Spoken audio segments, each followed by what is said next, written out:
Ја слушате програмата Низ Светото Писмо.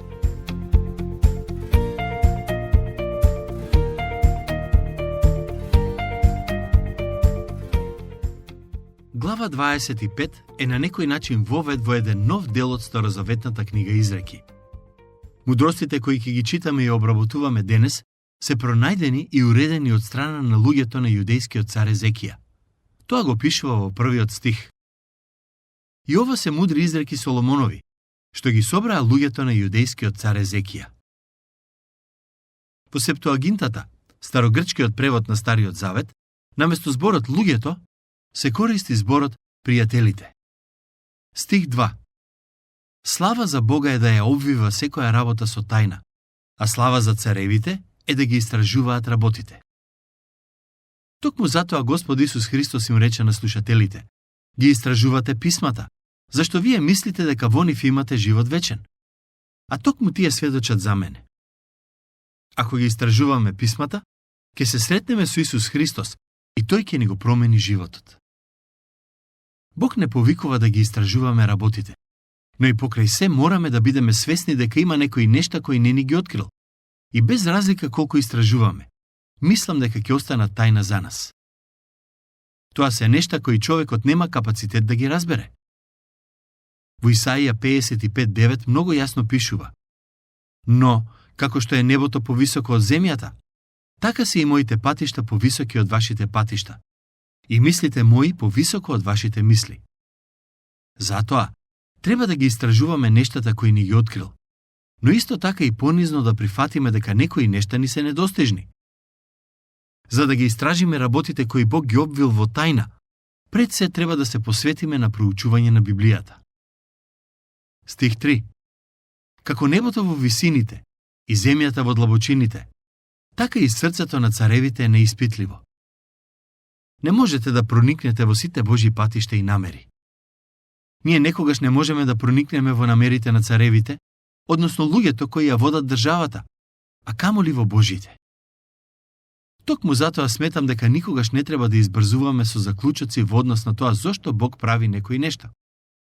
Се што тој прави е добро, без разлика дали ја знаеме причината или не. Оддели ја смесата од среброто, и истата ќе биде работа на златарот. Оддалечи го неправедниот од царот, и престолот негов ќе се зацврсти со правда. Едно од најлошите нешта што може да му се случат на човек е околу себе да има луѓе кои му даваат лоши совети. Тоа сигурно ќе го води кон непријатни гревови. Јас сум му благодарен на Бог што ме заштити од такви луѓе. Во еден период од мојот живот, кога бев млад, запознав човек кој ме водеше во грев, но потоа се оддалечив од него и запознав друг човек кој ми го покажа Христос. Стихот што го прочитавме се однесува на царот, односно на оној кој е одговорен за благосостојбата на еден народ. Ако председателот или премиерот имаат околу себе зли луѓе, тие сигурно ќе носат одлуки кои ќе бидат на штета на многумина. Стихови 6 и 7. Не се кревај на големо пред лицето на царот и не седнувај на местото на големците. Зашто подобро е кога ќе ти кажат: дојди тука погоре, отколку кога ќе те понизат пред очите на кнезот. Можеби ќе се сетите, но Господ Исус кажа една парабола која многу добро ја доловува поентата на овој стих. Тој ја кажа таа парабола бидејќи религиозните водачи во тоа време воопшто не обрнуваа внимание на оваа вистина од писмото.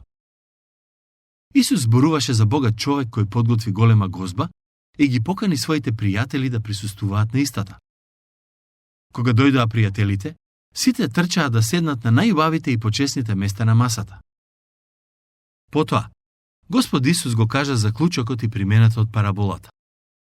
Тој рече: ако го забележа како поканитите ги одбираат почесните места, им кажа парабола и рече: ако те покани некој на свадба, не седнувај на почесно место. Зашто? Ако случајно е поканет некој со поголема чест од тебе, тогаш би можел да дојде оној што ве поканил и тебе и него, па да рече: отстапи го местото на овој. И тогаш, засрамен, ќе седнеш на последното место. Но кога ќе бидеш поканет, оди и седни на последното место.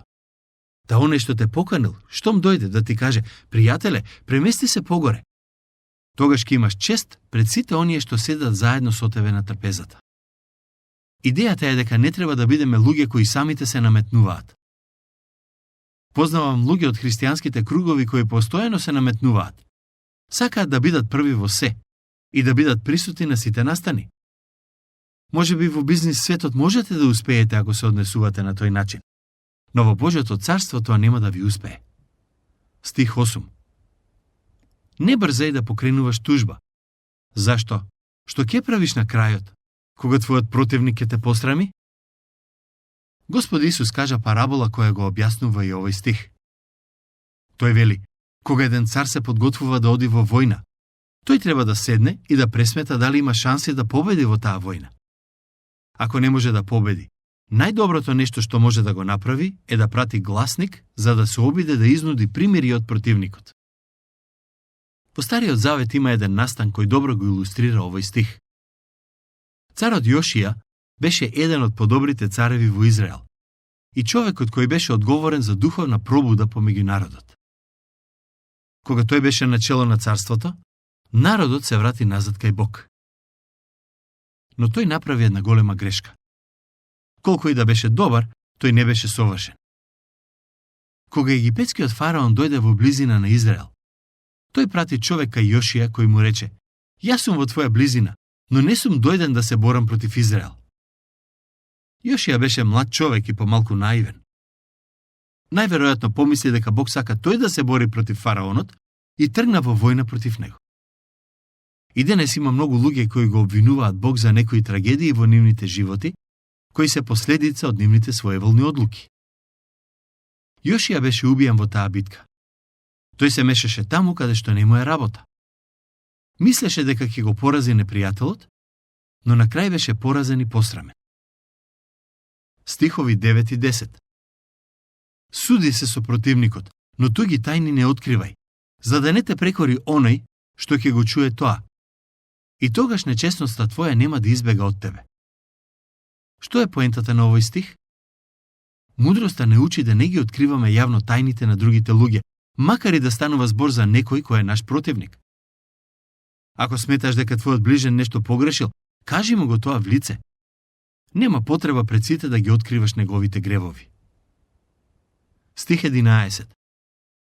Умесно кажаниот збор е како златно јаболко во сребрена кошничка. Зарем не е ова прекрасен стих? Патем, мислам дека оригиналниот збор кој се користи во овој стих се однесува на портокал, а не на јаболко. Портокалите се овошки кои ги има во големи количини во Израел и се навистина вкусни. Не велам дека е премногу важно дали ќе го користиме зборот јаболко или портокал, но сакав да го напоменам тоа бидејќи знам дека во Израел растат многу убави и сочни портокали. А сигурен сум дека тоа било така и во времето на царот Соломон. Царот вели дека зборовите кои се кажани во право време и на прав начин се пријатни како златен портокал во сребрена кошничка. Некогаш може би ќе биде добар збор. Некогаш ќе биде некаков укор. Но ако е кажан во право време и со љубов, тогаш таквиот збор има многу голема вредност. Мислам дека ова е нешто за кое треба често да се молиме. Да бараме од Бог мудрост за да знаеме кога да кажеме нешто. Бидејќи и правилните зборови можат да имаат непосакуван ефект ако бидат кажани во погрешно време или на погрешен начин. Може би познавате некои луѓе кои се такви. Кажуваат нешто добро, но го промашуваат времето или го кажуваат на невкусен начин. За таквите е подобро воопшто да не ја отвараат устата. По Божја милост, ние треба да се стремиме да ги кажуваме правилните нешта во правилно време. Таквите зборови имаат голема вредност. Пред некое време слушнав една интересна случка која сакам да ја споделам со вас. Мислам дека многу добро ја доловува поентата на овој стих. Во една црква имало повозрасна жена, која после богослужбата имала навика да ги пофали проповедниците за нивната проповед. Со тек на време, луѓето од црквата сватиле што прави таа. И затоа сакале после секоја богослужба да слушнат што има да му каже на проповедникот. Еден ден во црквата дошол гост-говорник, кој не проповедал баш како што треба. Тоа утро, љубопитноста на заедницата била навистина голема, бидејќи сакале да знаат што оваа жена ќе му каже на гостинот. Кога се поздравила со него, жената му рекла: "Пасторе, сакам да знаете дека многу убаво се чувствував додека проповедавте ова утро, бидејќи текстот на кој беше заснована вашата проповед е навистина прекрасен." Тоа е умешно кажан збор. Вредноста на тие зборови е како вредноста на златен портокал поставен во сребрена кошница. Стих 12. Мудриот разобличувач за внимателно уво е како златна обетка и украс од чисто злато. Сигурен сум дека сте виделе жена која носи убави обетки на своите уши. Денес живееме во време во кое и мажите носат обетки, но тоа е друга тема. Да се вратиме на стихот. Има моменти кога некој треба да биде разобличен, бидејќи неговите дела и зборови прават сериозна штета. Во такви околности, од исклучителна важност е да барате мудрост од Бог за да ви покаже како да ја пристапите на личноста. Немојте да се плашите дека кога ја соочите личноста со нејзиниот грев, ќе ја изгубите за секогаш. Ваша одговорност е да ја пристапите и да ја соочите во љубов. А потоа, како таа ќе реагира, тоа е нејзина одговорност. Ако личноста е духовно зрела, ќе послуша и ќе се покае. Стих 13. Како ладен снег во време на жетва, така е верен оној пратеник што се испраќа. Тој му донесува утеха за душата на својот Господар. Верниот пратеник носи свежина со тоа што го кажува. Кога неговиот Господар го праќа да пренесе порака, тој знае дека пораката ќе биде веродостојно пренесена. Господ Исус Христос вети дека еден ден ќе им каже на оние кои му служеле: "Добро сторено, добар и верен слуго." Денес на црквата и се потребни верни пратеници, односно луѓе кои верно ќе ја извршуваат службата која Бог им ја дал. Како во контекст на црквата, така и вон црквата. Црквата треба да копнее по тоа нејзините членови да бидат верни во нивниот повик. Да бидете во друштво на верен човек е исто како да имате ладен пијалок до себе на многу топол ден. Стих 14. Како облаците и ветровите без дожд, таков е човекот кој се фали со лажливи подароци. Овој стих се однесува на луѓето кои се фалат со одредени дарови и таленти кои не ги поседуваат. А такви ги има и во црквата. Тие велат дека знаат да проповедаат, знаат да свират, имаат одредени духовни дарови, а сепак немаат ништо од тоа. Мудроста ги споредува таквите како облаци без дожд. Кога ќе видите облак, очекувате дека ќе падне дожд. Ако видите облак, а не врне дожд, тој облак многу ветува, но ништо не испорачува.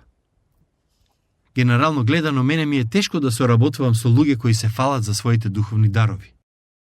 Многу повеќе сакам кога некој е фален од туѓа, а не од своја уста. Стих 16. Ако најдеш мед, јади колку што ти треба за да не се прејадеш и да не го повратиш. Во Стариот Завет медот е слика за нешто сладко и убаво. Мудроста не учи како да дојдеме до убавите нешта во животот, но да не претераме со нивно конзумирање, бидејќи и тоа може да биде на наша штета. Живееме во свет во кој има прекрасна храна, интернет, пари и многу други благослови. Конзумирајте ги тие нешта, но само колку што ви треба. Ако претерате, ќе зажалите. Стих 17. Не оди често во куќата на пријателот свој, за да не му додеваш и да не те намрази. Немој постојано да модиш на соседот на гости, за да не постигнеш лош ефект со своето постојано присуство. Тоа е поентата на оваа изрека. Добро е да се имаат пријатели, но ако постојано им се јавувате и ги контактирате за било што во животот, можеби ќе посакаат да ви постават одредени граници. Потребна е мудрост, за да знаете како да бидете умерени и одмерени во вашите пријателства. Стих 18. Она што е чеканот, мечот и острата стрела, таков е човекот кој сведочи лажно против ближниот свој. Стих 19. Она што е скршен зап и крива нога, таква е надежта на безнадежниот по злочест ден. Јуда беше скршен зап и крива нога. Но не само тој. Има и многу луѓе денес кои се вклопуваат во овој опис. Предпоставувам дека познавате некој таков. Стих 21 и 22. Ако непријателот твој е гладен, нахрани го со леп, и ако е жеден, напои го со вода, Зашто, правејќи го тоа, ти натрупуваш жар врз главата негова и Господ ќе ти воздаде.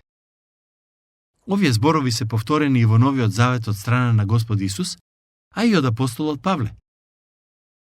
Стих 24.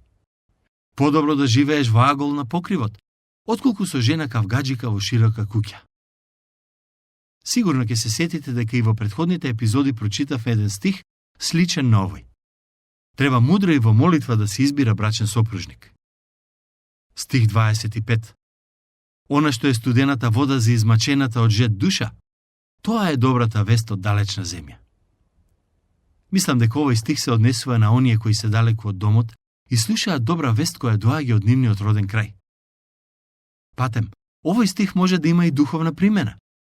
И ние слушнавме добра вест од далечна земја. Евангелието, кое ни е дадено од небото. Дали сте поверувале во Евангелието? Радосната вест за смртта и воскресението на Господ Исус Христос е како студена вода која ги освежува нашите ожеднети души. Тоа е веста дека животодавната вода ни е достапна и нам грешниците. Колку прекрасна реалност! Тука ќе го завршиме денешното проучување. Следниот пат ќе обработиме глава 26. Бидете благословени!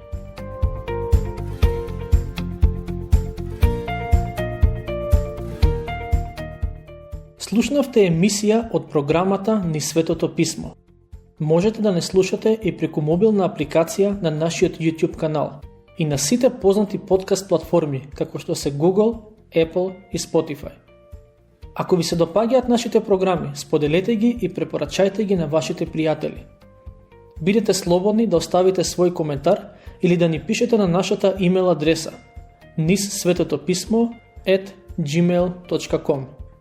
Следете ги нашите страни Низ Светото Писмо Македонија на Facebook и Instagram. Емисиите од оваа серија можете да ги најдете и на нашата веб страна ttb.twr.org.